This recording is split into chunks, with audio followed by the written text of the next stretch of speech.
What I remember most was that there was a newlywed couple. The girl's family name was Zhou. The police, after they arrested people in the morning, at night they would drink alcohol. After they finished drinking, they would have fun by beating the Falun Gong practitioners. The painful cries from the beatings lasted all night. The newlywed couple, the husband was beaten on one side, and they told the wife to go over and they asked her how she felt when she heard her husband's cries. It was, you felt that they had no trace of humanity. It was like thugs and evil. I don't know what words to use to describe it. After being released, Li appealed 2 more times and began distributing pamphlets about Falun Gong locally. But as the pressure increased, she was forced to leave home to avoid arrest.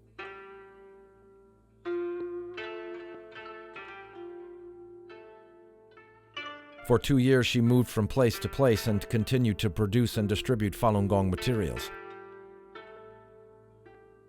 But in 2002, local police raided a workshop that was producing Falun Gong materials. Li was exposed and taken into custody. They didn't let us sleep for 4 days and nights. At the same time, to protest my arrest, I also went on a hunger strike for 4 days and nights. No matter how they beat me, I wouldn't speak.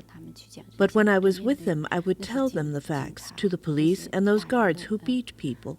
I would tell them clearly what Falun Gong is, and that what they were doing was wrong. But in the end, after seeing this, one guard became angry and started to hit me with his elbow on my spine, like this. He struck very hard. He was very tall, and in the end, I felt like my insides had shattered and I fell to the ground. After I fell, he grabbed me up like this, as if holding a chicken, and squashed me to the sides and made me squat. And after 2 days of torture, I had no more energy to retaliate and I couldn't stand up. In the end, I just laid there. After he saw that I wouldn't speak, they thought that, in their eyes, I was like a leader in Falun Gong. But actually, we all know that that really does not exist. There isn't any formal organization, and I wasn't any so-called leader. But after that, they transferred 2 interrogators from Tieshi Division. These 2 interrogators were very well known, but unfortunately, I don't remember their names. They did have ID numbers, but I don't remember them. They brought me to a room which was different from where they usually beat me. I remember there were no windows in the room. I was thrown in front of them and they started slapping my face. The first thing he said was, "Did you know that I beat Zhong Hongjie to death?"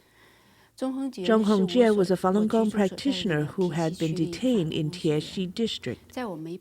Before I was arrested, I had collected information about him. After he was beaten to death, the public security office said that he had committed suicide. But we practitioners knew that he had been persecuted to death. So we collected information about his death and printed out flyers and distributed them. So when he said that he had beaten Zhong Hongjie to death, I was shocked, and I realized that I was facing a murderer. When he said this, the other man immediately said, "Beating Falun Gong to death is counted as nothing and reported as suicide." Before I was arrested, I knew that this policy, beating Falun Gong to death is counted as nothing and reported as suicide, was Jiang Zemin's order to the public security system. And now I was a witness to this order's execution. So I looked at him and I said, "Even if you beat me to death, I will not tell you anything." The physical abuse continued, and after 2 months, Li became paralyzed from the waist down. As her condition worsened, prison authorities feared she was on the brink of death and released her to the local hospital. After being discharged, Li was put under house arrest with 24-hour surveillance.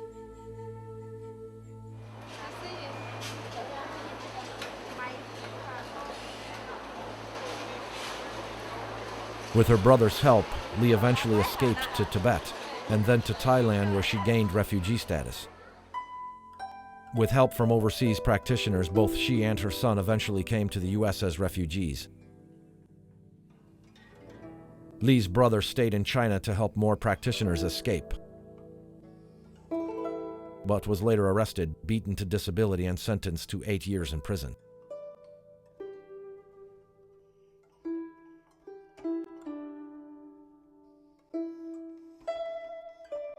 They had escaped from prison, had made it out of China, but their journey was still just beginning.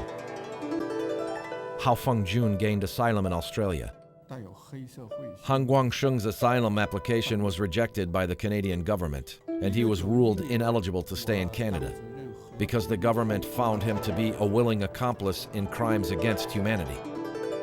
His current whereabouts are unknown. In the U.S., Zhou Yuyuan and Li Weishun joined other Falun Gong practitioners working to end the persecution in China. And while it's impossible to know how many people have been arrested, tortured, or killed through persecution in China, a handful of people believe they have enough evidence to answer the question of what has China done to Falun Gong. This is a new form of evil. This is an evil crime. Their answer is also the beginning of an investigation. An investigation into allegations that Chinese hospitals may be harvesting organs from prisoners of conscience.